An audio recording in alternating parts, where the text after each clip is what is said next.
beleza? Se você ainda não é inscrito aqui no nosso canal, por favor, se inscreva, ative o sino e deixa o like para receber notícias diárias sobre o Flamengo. Nesse vídeo vamos ver o pós-jogo do confronto entre Grêmio e Flamengo, que terminou empatado em 2-2 na Arena Grêmio. O Flamengo segue com foco para o dia 27 e o Grêmio com o desespero de sair da zona de rebaixamento. Esse corte é da ESPN Brasil, então deixamos aqui os créditos para eles e o canal oficial vai ficar na descrição. Vamos ver. Começando mais uns 60 segundos do Benja, acabou agora o jogo, Grêmio 2, Flamengo 2.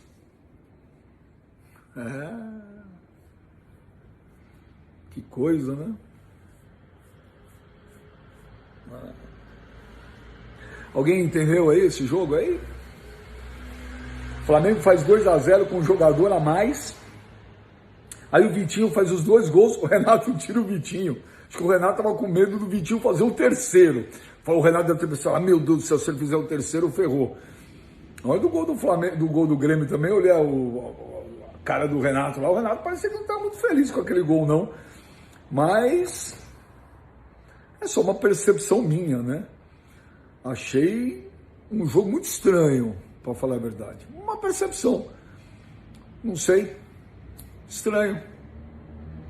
Mas hoje, 60 segundos do Benja é diferente. Comenta vocês aí o que vocês acharam.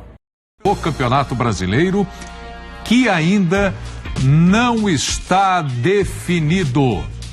O Atlético empata com o Palmeiras em São Paulo, o Flamengo empata com o Grêmio em Porto Alegre. A diferença entre o primeiro e o segundo colocado, né, o Atlético e o Flamengo, segue de 8 pontos. Você participa com a gente através do Twitter, a hashtag Linha de Passe. Aliás, uma das coisas que está repercutindo muito nas redes sociais, o trabalho do Renato Gaúcho, sendo bastante criticado. Quando eu convido você para participar, eu já olhei aqui as primeiras mensagens que chegam, muita crítica para o trabalho do Renato, estão dizendo que o Renato entregou o jogo para o Grêmio e tal, aquela coisa toda. Isso é papo da rede social. Aqui na bancada comigo, Pedro Ivo Almeida, André Kfouri e daqui a pouco Vitor Biner, Jean Oddi e Paulo Calçade. Boa noite a todos, estamos juntos mais uma vez. Pedro, seu destaque dessa rodada quente, reta final do Brasileirão. Tudo bem? Tudo bem, Preto. Um abraço a você, André. Nosso trio, linha reforçado hoje, né? Semana inteira de escalação completa, reforçada, que bacana. Um abraço ao fã de esporte. Aqui a gente não poupa ninguém. Tem que poupar a semana decisiva. Não, semana decisiva a gente vai com força total. Você me permite uma discordância no meu destaque? Com relação ao que eu disse? Sim. Pois não. O campeonato para mim está definido. O que não está definido por hora é a data que ele vai acabar. O campeonato para mim está definido. 8 pontos de vantagem, 4 jogos, uma rodada a menos para o Galo talvez soltar o seu grito, mas a vantagem mantida, então dá até para observar por uma ótica que foi um saldo positivo dentro do que foi o jogo do Galo, dentro do que o Flamengo poderia ter feito em Porto Alegre e não fez. E aí vai ser papo para nossa longa 1h30. Faltou eu só dizer, não está definido ainda, né? Matematicamente ainda tem essa diferença. Aí concordaríamos tranquilamente. Você está coberto de razão com o que você disse também, né? Pelo campeonato que está fazendo o Galo, né, André? Boa noite. Boa noite, Preto. Pedro, boa noite a todos os companheiros em casa, o Calçade, o Jean e o Vitor, e lógico, o fã de esportes. Eu concordo com o Pedro, é uma questão, para mim continua sendo uma questão de quando. Quando que a matemática vai finalmente dar o título ao Atlético, porque o futebol praticamente já deu. Agora, a coisa podia estar um pouco mais emocionante agora, a discussão podia estar um pouco mais palpitante. Com um homem a mais, o Flamengo em Porto Alegre vencia por 2-0, com uma escalação inédita nesse campeonato. As pessoas conversam, esse é o time que ganhou do Corinthians. Não. A zaga praticamente toda alterada, né? 8 jogadores atuaram nas 2 partidas, mas 3 jogadores que começaram o jogo naquela excelente vitória sobre o Corinthians, especialmente pela forma como aconteceu, hoje não estavam em campo, não iniciaram o jogo. O Renato utilizou o segundo tempo para o Pedro voltar, para o De Arrascaeta entrar e jogar um pouco mais do que ele tinha jogado na rodada anterior. Evidentemente o plano era esse. As críticas à atuação do Flamengo no segundo tempo, quando em vantagem numérica e no placar, tudo indicava que o Grêmio ia amargar uma derrota que ia ser... Não que um ponto faça tanta diferença assim, mas a derrota até em relação ao que se tem de perspectiva seria muito, muito forte o golpe para o Grêmio. E o Grêmio foi buscar esse empate com um jogador a menos. O Flamengo poderia ter tirado 2 pontos, a gente continuaria falando aqui de encaminhamento de título, mas... Um pezinho atrás? Não, não quer nada, são 2 pontos, uma rodada a menos. É claro, isso é ruim para quem está perseguindo, 2 pontos a menos, a desvantagem ficou menor, mas para mim é uma questão de quando.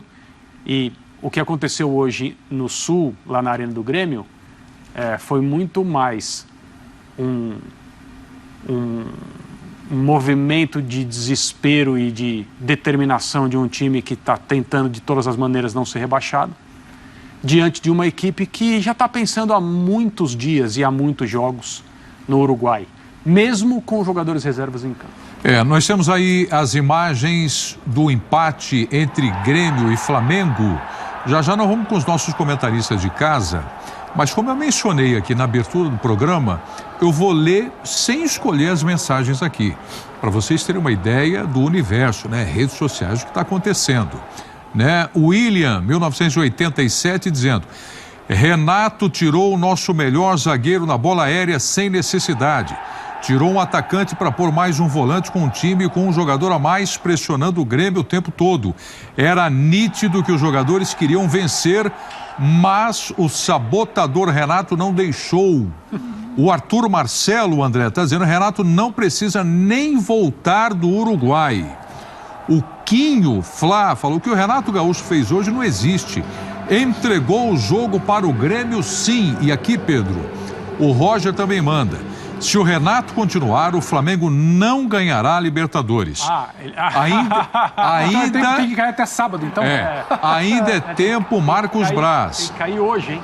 Mande-o embora ainda hoje. Não viaja amanhã. Já fica em Porto Tá dizendo Alegre. aqui, mande-o embora ainda hoje. O que ele fez hoje merece o nosso desprezo e asco. Eu estou dizendo que eu não escolhi.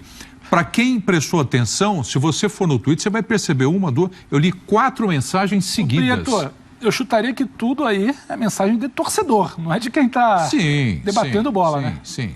É torcedor. Coração. Mas essa é a temperatura. Hoje é o que está acontecendo com o torcedor do Flamengo. Ele está indignado com o trabalho do Renato. Mas sabe por quê, Pedro? A indignação é essa hoje. É porque não é por hoje. Por hoje, obviamente, o recorte vai ser, tirou o Vitinho, 2-0, um homem a mais, o cara que fez os 2 gols e colocou o Pires da Mota. Um volante chamou o adversário. Mas é porque quando a gente para analisar nessa tal vantagem de 8 pontos, quantas chances o Flamengo teve de encurtar, de diminuir, de fungar um pouco mais no cangote do Galo, e assim não fez, justamente por questões repetidas do Renato. Não é o primeiro jogo. O Renato pode falar de CBF, de calendário, de time prejudicado por convocação, de maratona, de questão física. Ele pode falar de uma série de situações. Só que, se ele for justo, ele não pode deixar de falar de quantas vezes o time dele teve a oportunidade de construir o resultado e, por opção de postura, e isso passa pelo técnico, não confirmou o resultado. Ou seja, 3 pontos que virava 1, 1 ponto que virava 0. Então, uma série de jogos assim que talvez não entrem no debate, na coletiva, na avaliação final, porque vai ficar aquela coisa do... O Flamengo, quando joga completo, isso é muito raro, joga muito bem, mas ele jogou poucas vezes completo. Então, a culpa é do calendário, a culpa é do André, do Prieto, do Pedro, de todo mundo. Menos do trabalho questionável do Renato, mais uma vez. A postura do Flamengo em muitos jogos foi essa. Então o torcedor não está cansado só de hoje. Não é uma irritação pontual com uma final no dia 27, então todo mundo saiu do prumo por conta disso. É uma coisa, é uma sistemática quase, é um cenário quase que repetido. O Flamengo constrói um jogo num placar no primeiro tempo, a postura muda no segundo, o Flamengo cede o empate. O Flamengo busca um empate, a postura muda, o Flamengo acaba sendo derrotado. Então, esse comportamento repetido quase que semana a semana é um jogo bom, um jogo de oscilação, um jogo que você atrai o adversário. Esse comportamento certamente contribui para a reação ao Renato. Não é só por hoje, não é só pelo Pires da Mota. É algo que vem se repetindo. Tá. Bom, enfim...